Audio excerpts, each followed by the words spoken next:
And that brings us to the third tier, I believe. Which is, this is your economy stuff, okay? This is stuff that I would not say you'd want to take to battle. If you're going to use this for applications of police, law enforcement, military, home defense, ranch defense if you're shooting 1,000 yards, probably not your home. That's going to be your aim point, right? But this is your budget optic. This is stuff you're going to practice on to get in if you're entry level. I mean, I would probably sway it towards that SWFA because it's $300. Yeah, if you're on a budget tier, that's definitely the way to go. But if you're really on a budget and you have like $60, this is the stuff that we're talking about now. And I exaggerate a little bit, but you're like the BSA scopes. They make scopes that have the criteria set that we defined earlier on tactical scopes. They got the target turrets and the everything done correctly, first focal plane, some of it, and so it's fine. But it's not anything in terms of like quality control. It's not probably going to work the way you need it to work. So you turn the dials to a certain number, and maybe it's there, maybe it's not. Okay. You don't know till you fire it. Yeah, you'll figure it out. Yep. And it's a good training device. It's fine. The Bushnell Elite Series is in the upper tier 3. That's a good scope. That's actually a good one. It's like $199, $250 for the fixed 10. They make some higher end ones too now that are actually pretty decent, and they're a good value. But I wouldn't put them in the tier 2 quality. They're an entry grade scope. So if you're looking at those, they have some nice ones. Falcon is another brand that's kind of maybe a lot of folks haven't heard of. Same story there. Hawk is one that actually works pretty good. They're in that $300 price range, and they're not bad. Like I know guys in East Europe who compete with those in sniper competitions, and they win. They beat guys with $5,000 scopes with their $300 scope. So, I mean, it's all really in the user too, but they seem to be reliable in terms of mechanical precision enough to win those competitions.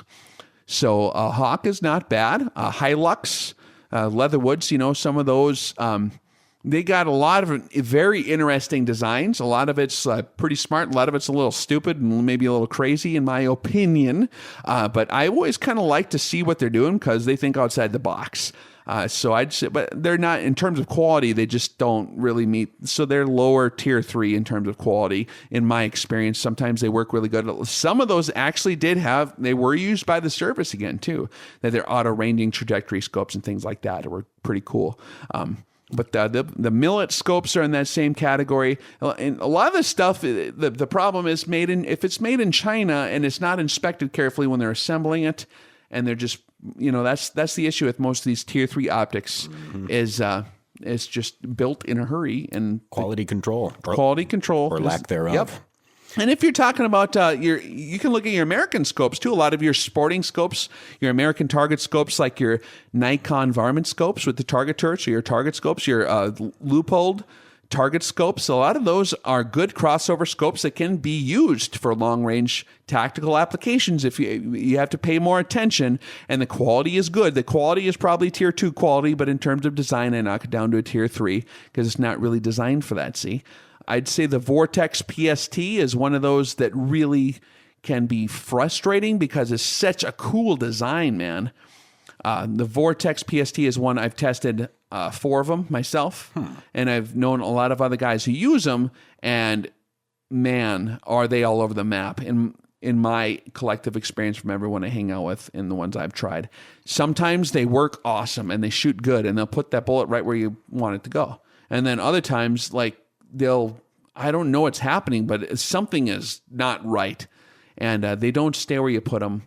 A lot of times. So there's some quality control issues with some of those.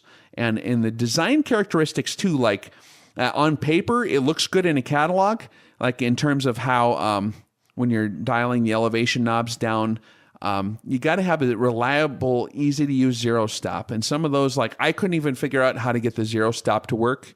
And I'm pretty well versed with adjusting scopes and stuff, and you got to really mess with them to try to get them to work sometimes. And other people I've known who've used them on some larger caliber stuff like 50s, they don't stay where you put them. I bet. So just, in my experience, most of them don't work. And I've been so frustrated. I collect all this footage on video and all this test like stuff, and I can't endorse the PST scopes.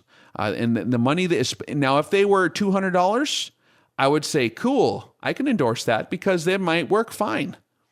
It might halfways work, and that's fine for $200. But if you're paying $800 for one of these things, I don't think you could get a lot more reliable value for $800. Absolutely. In my opinion. That's my humble opinion. That was the big tamale I didn't want to spill because they're a super hot scope. They're very popular. Everyone's using them. They're flying off the shelves. And one of the things people say is they have excellent return policy, like no questions asked if they do break. So like that's kind of a sales point. Well, not really. I don't know. It's like we said before. Rather than spending your money to have your lawyers come and sue us, you should have spent that money building less of a piece of shit. Same thing here. But. Oh, man. You're a heartless man, Lou. Heartless. That's why you're so heartful and generous, is because I have no soul left over here, Rex. I'm just a cold, bitter, dark, empty shell. Oh, yeah. But what were we talking about a second ago? You got me all distracted. The quality of workmanship there. And the return policy. Yeah. I've actually tested that on Vortex because I had to return a bunch of them, see? And how was the return policy? It was good for the first 2 or 3 times, but then, the stuff was breaking after like 20 shots. It would break, man. It would not work. And I was testing the sparks even, and they're supposed to be pretty heavy duty, supposedly, according to what everyone was telling me. And, oh, man, I had all kinds of issues. Just stuff was not put together correctly. The dimensions weren't I don't think it was done right. The batteries would come loose inside of them. Yeah. And the other ones, like I said, with the turret tracking, it was just it was like a nightmare experience. Not something you want to have happen out in the field. No, not really. And even you get pissed when you're doing a target shooting run with your buddies and the thing quits and then turns back on and quits, or if you're adjusting back and forth trying to find where in the heck it went. Like I was on 10 mils a minute ago or whatever, but now I have no idea where the heck it went, and you're dialing up and down trying to find where you're at again. You know what I'm saying? It's frustrating. Absolutely. But no, I've used their return policy, and finally I had to call the company. And the customer service lady got mad at me because I was asking, like, can I return this again? Because I was apparently on their list with the check marks behind the name. Yeah. And I wasn't even really abusing that stuff. I was using it like a normal person would. Normally, I'm pretty hard on equipment, but and they got a little testy with me. Well, this is the last time you're getting it. And I'm like, oh, really? Well, that's going to come back to bite you in the butt because I'm going to tell the story now. Not only didn't it work, but you got mad at me for it. Yeah, it all comes full circle. You have to pay the shipping all those times, man. Come on. So that kind of brings us to the bottom of the third tier there, which leaves us with a few leftovers, I would assume. There's some stuff that's... Yeah, there's a lot of stuff that's kind of not a serious option. This is stuff for those dudes who are going to buy a gun that looks cool, and they're going to put a scope on there. This is like your airsoft quality stuff. Okay. Stuff you'd put on a Nerf gun. Yeah, on a Nerf gun or an airsoft or on a 22, or if, this is stuff that 16-year-old kids buy. Like when I was 16 and I don't know if this is illegal or not, but like my old man back in the day, statute of limitations is long gone. If I wanted rifles and stuff, I would work hard on my summer jobs and whatnot, and I'd build up money, and I liked a rifle, so he'd buy it, and I'd use it because I'm his son, and he'd always be there, right, Lou? That's how this works, right? At any rate, so I would buy a lot of stuff that was crap because I was really, really poor kid. So when I was 16 years old, I was getting these scopes out of JG Sales for $29, the straight six. Goodness. Yeah, and they work, man. They work for a while, then they break.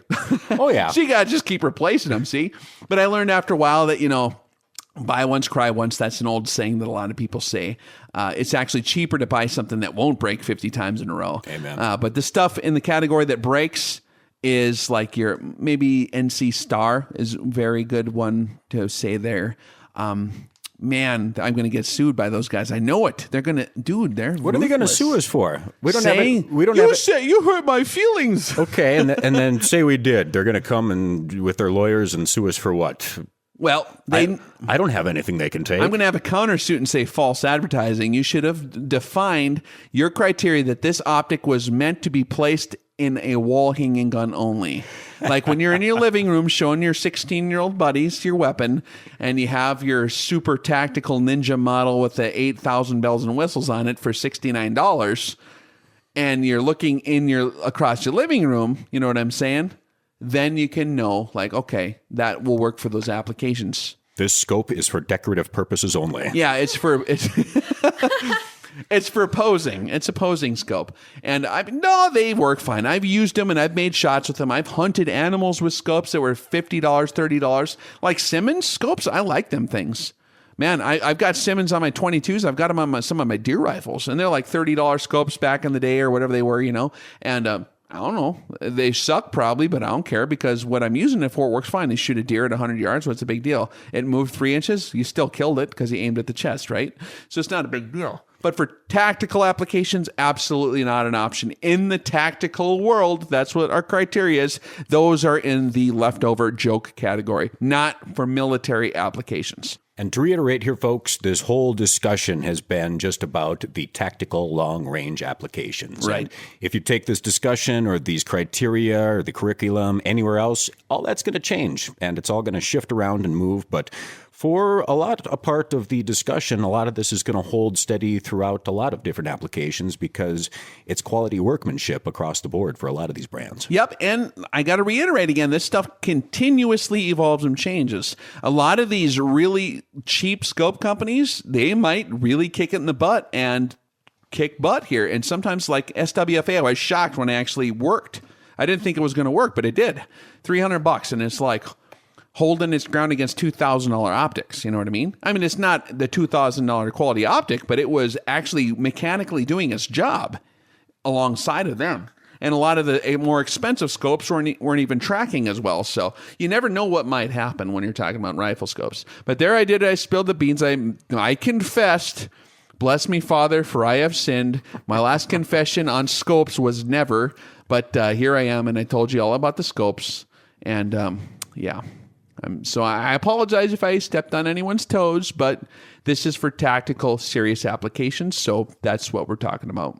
Well, that's a heck of a review there, Mr. Rex. And I'll say for the first ever podcast, not a bad start, sir. Well, thank you. Not a bad start. And I know that answered a lot of questions that you've had over the years through the internet YouTube channel. And a lot of people are probably scratching their heads. Some of them are frustrated. Some of them have probably kicked in their listening devices by now out of frustration. And some are probably elated because they did buy the right stuff thanks to listening to you over the years. Yeah, or they'll know to check out what they do have to vet to make sure it's fine. Amen. And there's always exceptions too. You can buy I've bought $69 tactical joke scopes that actually did work too, and they still work. So when we're talking quality and control, that's the name of the game. It's not that every one of them sucks. It's just that like 75% of them might.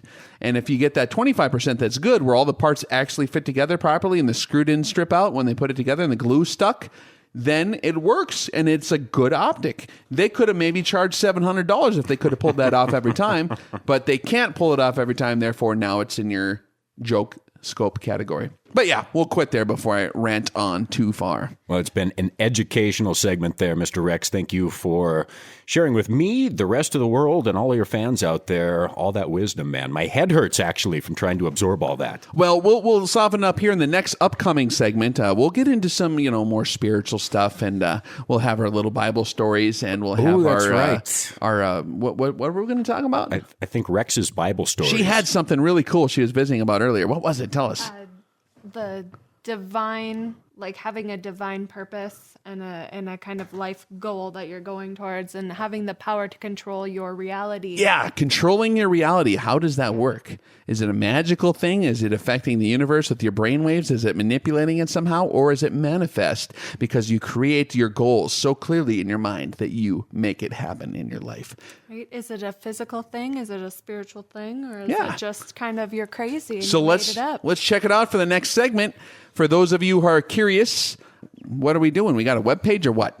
Yeah, there's a web page out there somewhere. Have we secured a domain on it? Yeah, I think it's probably rexreviews.org. Rexreviews.org. Yeah, so let's just call it rexreviews.org. That's the one I'll probably make there. That's what we're going to plug for the time being, unless it changes. So If you've got time, check out our website, rexreviews.org. And sign up for the email list, the newsletter, because when the communications go down and they ban me from the internet because I said something mean about NC Star or maybe the Vortex PST, they don't have that good of loaders. I can still complain about their optics when I'm booted off the internet through email. Subscribe to the newsletter and get all of the Rex Reviews goodness at rexreviews.org. Links to the website, of course, through the TiborasaurusRex YouTube channel.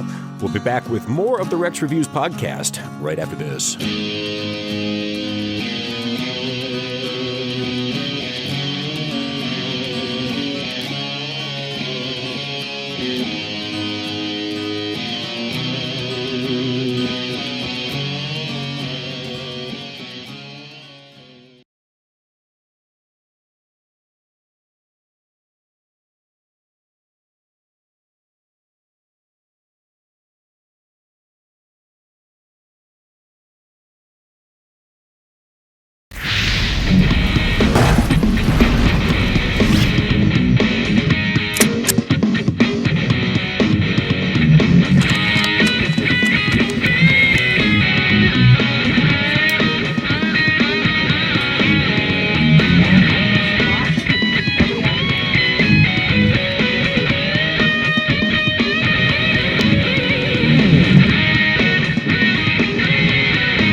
But she hits me, disassembles my leg. So I went to the doctor and he gave me a bag. Now she waits, it's long Mr. Dreaming, praying, hope that she kills instead of leaving with me. Cause she's a minefield, she'll bite your body from your soul. Minefield.